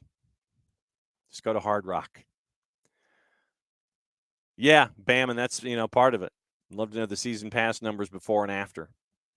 How many people jumped on the season pass bandwagon when Lionel Messi was announced? And remember, they're still working on some aspects of the deal. It's not officially official yet. It's not officially official, but we're getting there. June 21st, yeah, especially outside the United States. No doubt about it. MLS season pass. Yeah, I mean, the jump of jumps when it comes to all of this. How is it going to look? How is it going to look? Financially, you work your way forward, you see what happens, and then you wonder if the financials will meet the expectations. So there's that. Let's see what else is going on before Niko Moreno joins us quickly. Yeah, Miami still has to look at life after Messi and friends. But the thing is, right now, they don't want to look that far down the road. They don't want to look that far down the road. They don't. Interesting piece of news out of the Premier League. And we talk about, and it's probably it. I mean, Sam, a lot of us probably will just go ahead and call it Inter Messi FC. We probably just will on default. Aston Villa is accused of a dangerous new shirt sponsorship with a, quote, misogynist betting company, BK8. New shirt partner previously dropped by Norwich due to their sexualized adverts with young women. So we'll keep an eye on that as well. Now, it is time. It is 10:30 on the East Coast. It is -3 on the West Coast. So 10 minus 3 equals 7. So that means that this gentleman is on his first cup of coffee, and he's ready to rock and roll. Niko Moreno from Pulso Sports on the Soccer Bar. Welcome, my friend. It is Thursdays with Niko. How are you? Hey, I am doing great. It's actually cup number 2 in about a 3-hour span. So I'm ready to go, excited. We just had midweek game, 36 goals in the midweek games. Only 2 teams at home lost yesterday, San Luis and Portland. So excited to be on. It's been a very interesting week, as a matter of fact. You ain't kidding, brother. I mean, you're talking about games that started late. We had 3 matches with weather delays. We had 1 match that didn't happen at all, and apparently folks were injured because 9 folks were injured at Red Rocks in the vicinity of the Colorado Rapids Vancouver game because of golf ball sized hail that fell. We deserved this, Niko. We deserved all of this madness because we're having quick turns on a Wednesday. Oh, yeah, absolutely. With all that happening, the few games that did get underway and the fans that were so passionate and graceful to stay through weather delays and obviously had to get hurt by goal-sized hail. I mean, you got to applaud them for that commitment to their teams. But it was a great week, man. All in all, MLS, we went through Nations League, and that was cool to watch as well. So a lot of soccer, lots to talk about. How messed up is El-Tri right now? I mean, it's a disarray. It's something that is almost unseen. This is uncharted waters for the federation in terms of how fed up the fan base is and how little and how small the potential and the possibility of getting out of this constant decline and constant rut of soccer that they've had for, the last 3 years or so. I mean, it's been big time players like Raul Jimenez disappearing completely. Guys like Chucky Lozano not necessarily translating some club success into the national team. The lack of young, talented players that are difference makers. The battle for power within their own federation. This is who I want in charge of the national team. This is who I like. I mean, it's so many components. It's almost the perfect storm in Mexico right now. The huge problem that they've had for a very long time, and they're just starting to realize in terms of developing younger players and using their league to have a pipeline of success of those young players. So, I mean, it's as bad as I've ever seen it for El-Tri. And they fired Diego Coca after 7 matches. They gave him the thank you full screen on social media. Thank you, Diego Coca. 7 matches. And it's to the point now with El-Tri where, if you look at the match with the United States, if things aren't going well for us, we're just going to drag you into the pit ourselves. If we're in the quicksand, we're going to drag you into it to be a part of it. Right now, that seems to be the only kind of game they have. And Canada was the same way in the final. Yeah, no, absolutely. I think Mexico's frustration individually for every player is just feeling like they can't make a difference. I mean, they were outplayed, outclassed, outdueled in that game against the U.S. that there is no other way for me to try to get this game back than to chop a player on a break from the back, right? And then that becomes chippy, and you try to influence the game by being aggressive and all of these things that broke out in that game. But at the end of the day, they just knew that there was nothing that they could do to win that game back.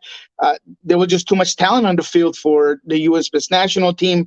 I've talked about the fact that, look, I think it's ridiculous that we talk about BJ Callahan and, what he did and what he's. I mean, look, it's a couple of games.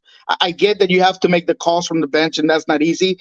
But this is still the Greg Berhalter era. This is still that group that he molded, that he has brought in for several years. This is the group that was at a World Cup. So it was very easy in certain parts of the field for them to just get back to just playing soccer. And you saw that on the field. There were just so much more connections and ability to just coexist in the field that you didn't have that in Mexico. I think they're struggling so much. So I just think it all came down to not being able to change the game and realizing, hey, the U.S. is better right now. All right, let's talk Major League Soccer. Coming up, as always, we do red light, yellow light, green light. That's coming up in just a little bit. And we will talk about the day that was and the Saturday that will be with a bunch of matches and anything else on Niko's mind until the top of the hour, as we always do with Thursdays with Niko here on SDH. When it comes to LAG, Chicharito now on long-term injury, it's going to be an interesting transfer window for LAG and trying to figure out what to do. And my optimism or lack thereof when it comes to LAG has not changed. And I know that you finally just have the finality of the whole thing right now, next to last in the standings, 6 points adrift of Minnesota. You're right down there with the Prairie Dogs, with Colorado at the bottom, 17 matches, 14 points, 16 goals scored in 17 matches.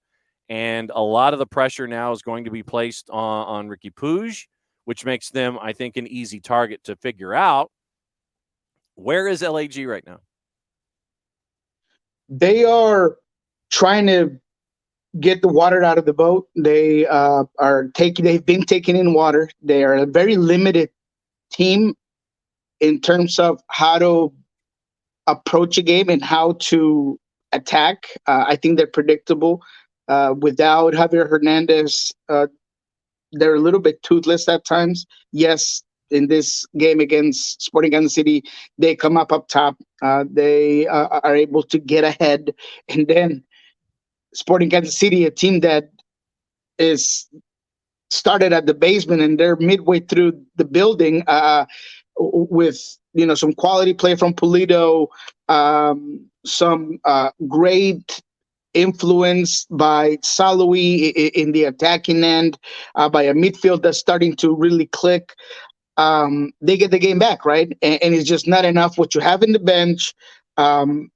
You could tell that there's mental blockage in so many players where once that first goal, once that the second goal by LAG came in, you could tell that they were afraid that one thing would go wrong and they would lose that game. And that ends up being the case when Sporting Kansas City ultimately equalizes this game. So I just think that the transfer window is going to be interesting because there are obviously limitations that they have to abide by. They can't add any players that require transfer fees and they're abroad. So they're going to have to get, a free transfer fee player, something of that nature to attempt to fill up some holes. But all in all, and to conclude the point, I just think that there isn't enough quality and there's not enough of a cohesive group to get this team out of the moment that they're in and eventually get into a playoff spot. It is that time since we are getting close to the halfway point of the segment. We always do this. For those who have never had the chance to catch Thursdays with Niko either independently or catch it here on the segment, we always do what we do. We call red light, yellow light, green light. We are sitting at the intersection of soccer in our soccer mobile, and we are waiting to figure out what color the stoplight is going to be when it comes to Major League Soccer in this massive mobile that we have here. It's a party bus with everybody watching on the Twitch pitch. It's double layers. It's a bunch of fun. What we do every single week, I ask Niko who is at the red light, who is in serious trouble, And it could be, a team that has had to smash on the brakes to stop in that intersection, or they could be just have a car that has a transmission that's awful. Yellow light could be a team that is working its way out of red light, working toward green light, so it could be a point of improvement, or it could be a team going the other way. And green light is the team, obviously, that they've got the souped-up Dodge Charger, and they're just pushing through intersections. They've got that big Ram TRX pickup truck, and they're going through all of the simulations on Instagram and speeding past the cops, and there's no problem. So what direction do you want to start first? Do you want to start red light, work your way up? Do you want to start green light, work your way down? Oh, let's start green light. This one. We'll start with the positive notes and the team that has been more than dominant, and obviously a team I've talked about before. But Cincinnati is the green team. Cincinnati is the team that now has a perfect record at home, 10 wins. Without 6 starters, I believe, in this one. They debut a 15-year-old. They were able to put Gaddis at playing center back. Lucho Acosta doing Lucho Acosta things, just a magician and someone that's able to find players between lines, that's able to put the ball in the back of the net when necessary. He influenced so many components of this team. We saw Kubo up top. That was interesting. So for a Cincinnati team to dismantle Toronto, a team that we'll talk about in a little bit, but definitely one that has holes and problems, but there's still a quality side when it comes to individual talent. You have to give props to a Cincinnati squad that has the ability to go get another DP, still can improve. Once again, without Miazga, without Mosquera, without Vasquez, I mean, this team just shows you that there's no stopping them. And they're so ahead of the game in terms of the Shield. They could potentially do a breaking record season. I mean, the sky's the limit for this squad. That ability to win at home is fantastic, yes. But all in all, this team is very balanced, hard to beat, hard to break down, good under pressure. They push their white players fantastically. They boast the overlaps. They just do so many things right with still room to grow. So, man, they're the green light by a long shot.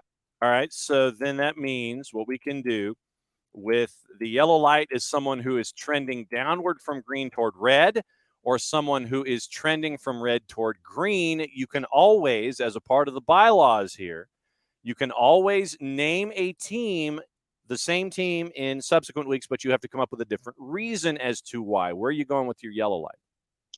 I'm going to go to Real Salt Lake. This is a team that's been between red and yellow and just kind of trying to find itself. But with the acquisition of Chicho Arango, who obviously didn't play yesterday, but just the potential that he brings into this squad, to a Real Salt Lake team that won at San Luis, it's not easy to do, that has such a quality midfield.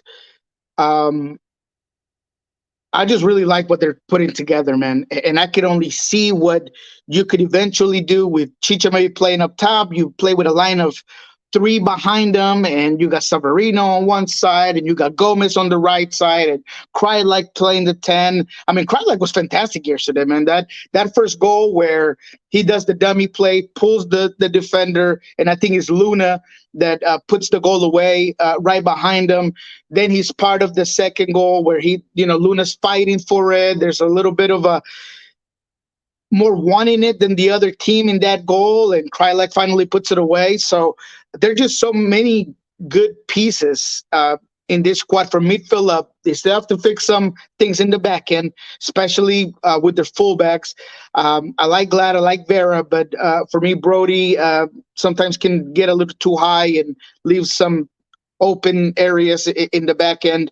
But I love what this team is doing, where they're heading.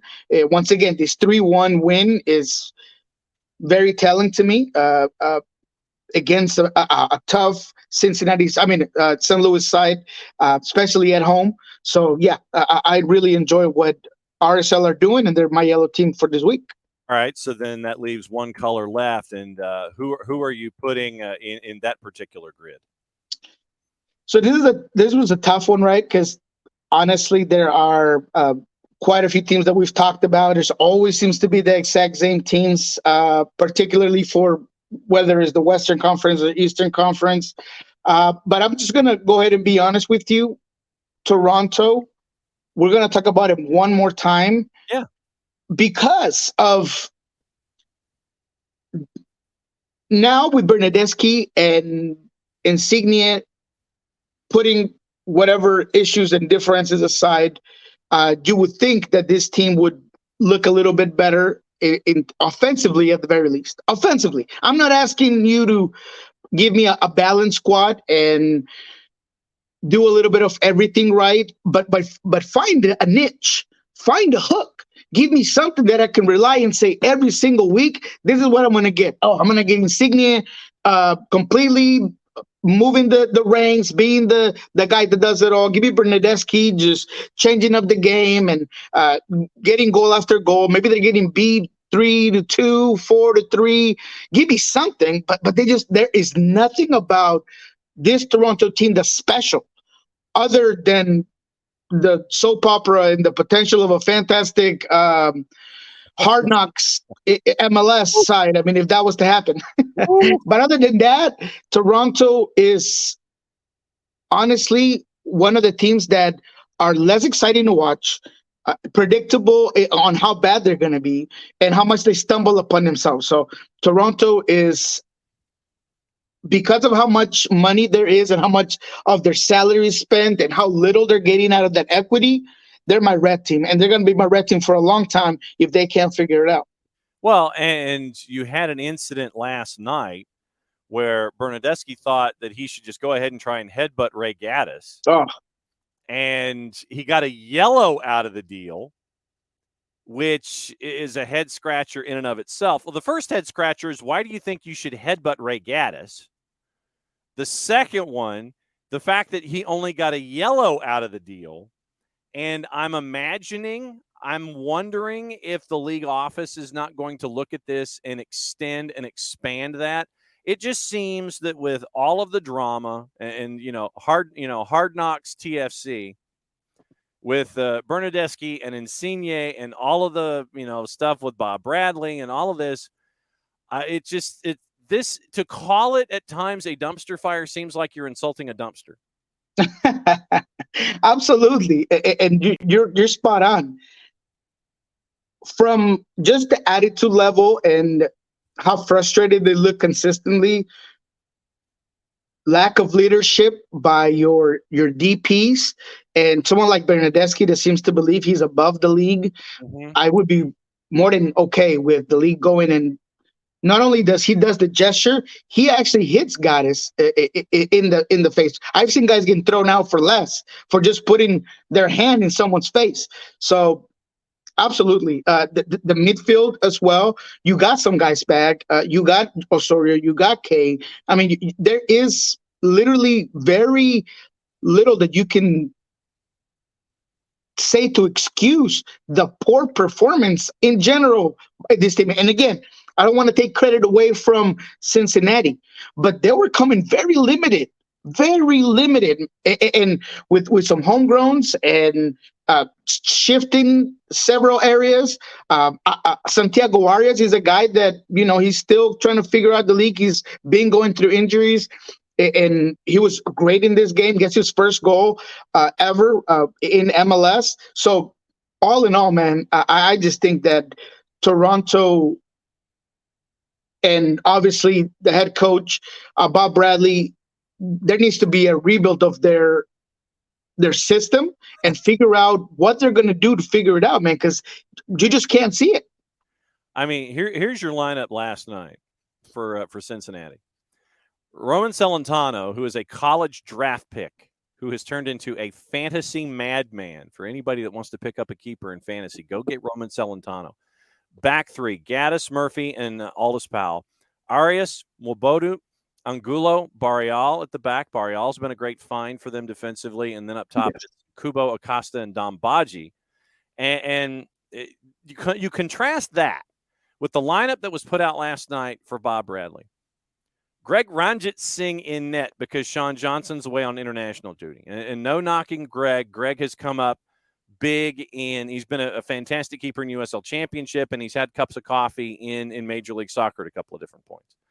Petretta, Mabika, Larea, who just fell down again, and Franklin is your back four. Osorio, Mark Anthony K, Brandon Cervania is your midfield, and then Bernadeschi, Sapong, and Insigne up top. You would sit there and you're going, okay, I look at that Toronto lineup and I'm like, yeah, that looks pretty solid. And then because of what we're seeing with Cincinnati, basically being built as Philadelphia Union South, because of what we're getting from Albright and Noonan there in Cincy, they're working the system. They're doing what they've done with Philadelphia, applying it to Cincinnati. And Cincinnati, we know that they are they have to do things economically. They can't break open the piggy bank to get things done. They're doing things a certain way. They sold off Brenner to help things out. They're finding those pieces with Cincinnati. And the dichotomy, as Jason Nick says, wild contrast. Salary and points for Cincy and Toronto, first to last. That is wild. And yeah, Alec Can still is in Cincy, Sam, but Roman Celentano has Wally pipped him. Absolutely has. Yeah, no, 100%. And that's kind of the all-in-all connection that you see from some good coaching, that regardless of who's in, there's a certain style of play that's consistent. Doesn't matter who's in there. And even if players are playing out of position, like Kubo, like Gaddis, the ability to have that coaching style and way of play just makes things a little bit easier. So Cincinnati, we've knocked them in the past for spending a lot of money and not doing much with it. It seems like they're turning that corner, right? They're selling off. They're producing some of that equity from players. We still don't know what's going to happen with Brandon Vasquez. They have a guy like Lucho Acosta that seems to be their Nicolas Odera, right? He's going to be the Ed man, the one that's going to be their experience. We know we're going to get week in, week out. So they're just solid right now. And you got to give props to the coach and the changes that have happened in terms of the direction of the franchise in general.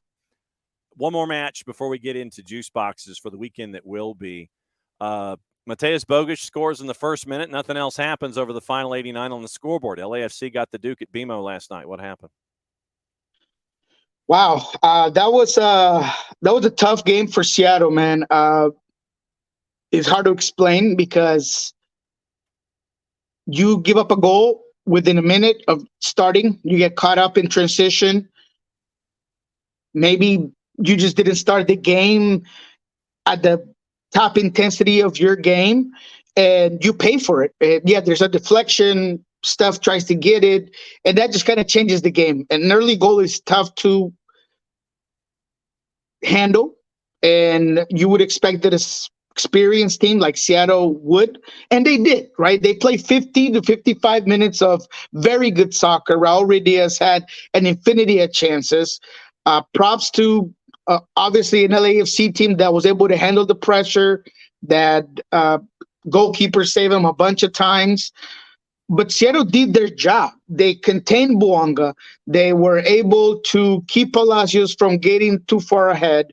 After the link-up play was very good in general. Leo Chu got consistently behind his defender and used the flank on the left side greatly. But it all goes back to just not being able to put it in the back of the net. And look, I like Leo Chu. I think he's insisting constantly to that side. He has great speed and he's hard to handle and defend, but he's very unidimensional, right? You know what he's going to do. You know he's going to get to the end line and just drop the ball. He's got to pick up his head a little bit. Niko was doing some late tracking runs into the box. If Leo Chu just picks up his head a little bit and drops the ball back, you create a better opportunity than maybe just hitting it right off and looking for Raul in the exact same spot. So talked about it with Brian Smetzer. He says this is what we got, right? Christian Roldan, Jordan Morris, obviously key components, both gone. You have guys that are in international duty that got hurt as well. You got injuries. You got a whole bunch of things that you're dealing with, but there's no excuses. And he plain out went and said it. LAFC, even though they were the team that was not coming from a break and that should be the more tired team, looked like the more rested side and the more energized side in the second half, and that's tough to see. I think if Seattle needs to do something is figure out why the substitutions have not been game changers for them. It seems like when you look at the bench, you bring in players, but how much are they really influencing the game and maybe giving Brian Smetzer a different look is not really happening there. That's why I think that in the transfer window, this team is in dire need for a right winger, a winger with goal. Obviously, Seattle is very limited in terms of salary cap space. Their trading chip was Javier Arriaga, still is, but he could be out from 4 to 5 weeks with a quad strain that's quite serious, I'm told, one that he suffered while he was with Ecuador. So when you have a guy that might be out for that long and he's your trading chip, that devalues him, or are you even going to be able to get him somewhere and you be able to use that GAM or TAM or just general money to just find you a winger that's going to give you something different off the bench.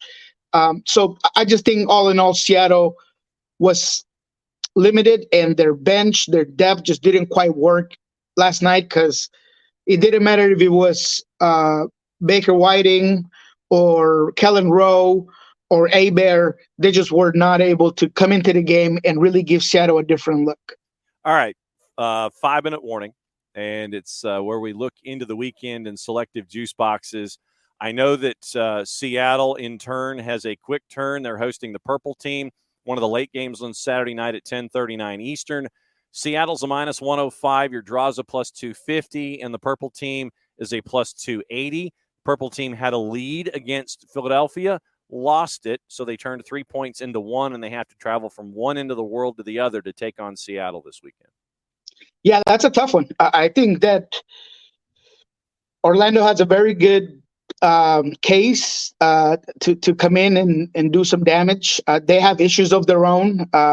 You saw it this week, right? They're able to get ahead with a couple of goals. You see the talent up top. But this is a game that I could see being a draw, and a draw that's going to be very discomforting for the fan base and the team.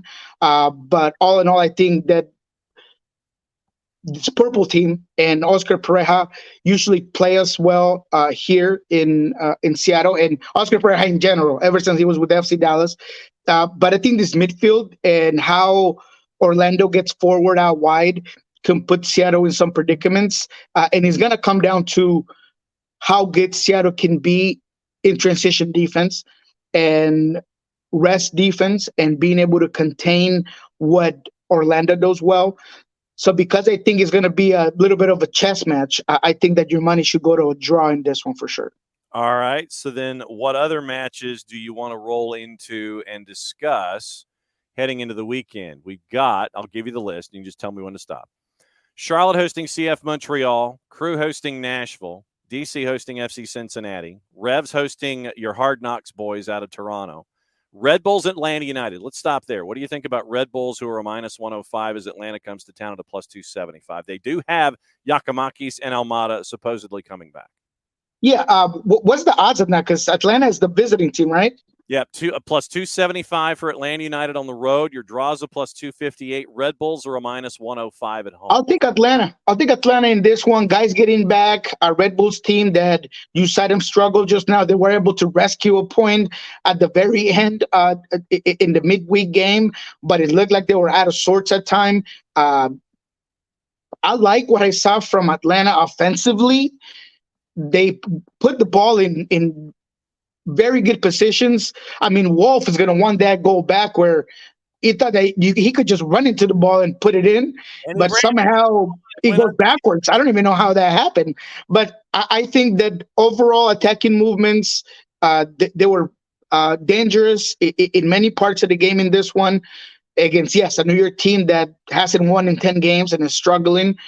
But all in all, I think Atlanta did well offensively. Again, the thing that needs to go away is them tripping on themselves and giving silly goals and being so dismissive and negligent with the ball in certain parts of the field. But I think in this one, I'm going to take the road team. I think Atlanta can come back with obviously Gigi, that's a huge difference maker, Thiago Mata, and the rest of this talented team.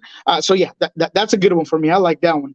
All right, Philadelphia hosting Inter Miami, another Copa Tejas. It is Austin hosting Houston, Sporting hosting Chicago Fire, Rapids hosting LAG, RSL hosting Minnesota United, LAFC hosting Vancouver Whitecaps, south of you, Portland hosting NYC, San Jose hosting all caps as St. Louis City SC hits the road. I mean, it's interesting matchups, but there are like a couple that are there. What else stands out in your mind for this weekend? What's the Houston Dynamo on that one? Houston is on the road, a plus 241 heading to Q2. Austin is an even money plus 100. Your draw is a plus 271. So Dynamo to win a plus 240, draw a plus 270. Yeah, let me get that Houston game with the over on goals. That what is it right now at? I think it's 3.5. What's the goals? Let's check 3.5. 3.5 is a plus 184. I could take both of those. I think this is going to be a high-scoring game. I really like what I've seen out of Houston. We've talked about him being on the rise. Yes, Austin comes in and takes care of business and looks good, but I think they're still very vulnerable. They didn't really get challenged this midweek.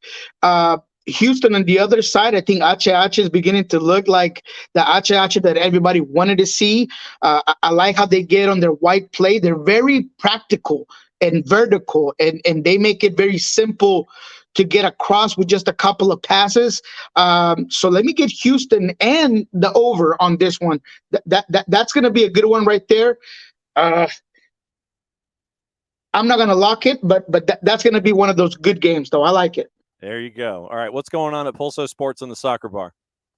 All right, Soccer Bar, we are going to be in at 1 p.m. Pacific time. We're going to be talking obviously about everything that just happened.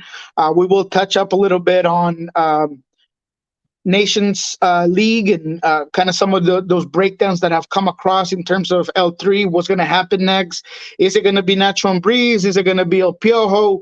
What's going to happen with this national team? Is LaSalle going to be able to stay? That's kind of what we're going to talk about in Soccer Bar today. Obviously about Cincinnati, the stumbles that Sounders are taking. So it's going to be a good one. And in Pulso Sports, we spoke to Roman Torres this weekend. If you guys haven't looked at our Instagram story, some really cool stuff with Roman visiting, obviously Seattle for the very first time. We also talked to him about Panama, the generational change, what's going on with Mexico. I thought it was interesting that he said that in general, CONCACAF is just growing, right? Canada's growing and Costa Rica's growing and Panama's in a generational change. The U.S. looks like they're dominating. They're the new giant in the league. So it's a really good conversation with him. He also talks about coming back to the city and maybe doing some projects out here, maybe some academies, maybe some involvement directly with the club. So Roman Torres is always fun to watch. So check that out at Pulso Sports. All right, Niko Moreno, as always, our Thursdays with Niko. Niko, my friend, it's always great to have you to break things down. We will catch up with you again next week. Thank you, my guy. Appreciate you. All right, that's Niko, and since it is the end of the show, that means we get to do this. It is Mucha Plata. We'll be back tomorrow from the shores of Jersey as we get you ready for Atlanta United and Red Bulls. So play it safe, Mucha Plata, be safe, everybody, and we're out the door. So since it's the end of the show, that means we get to do this. We'll do it again, 9:05 tomorrow morning. Bart Keeler hanging out. We're going to talk U.S. women's national team, Beyond Goals mentoring, weekend whip around. All that's at 10 o'clock, or all that's at 9:05 starting. Busy. It's just busy. It's just busy. We'll do it again tomorrow. Be good.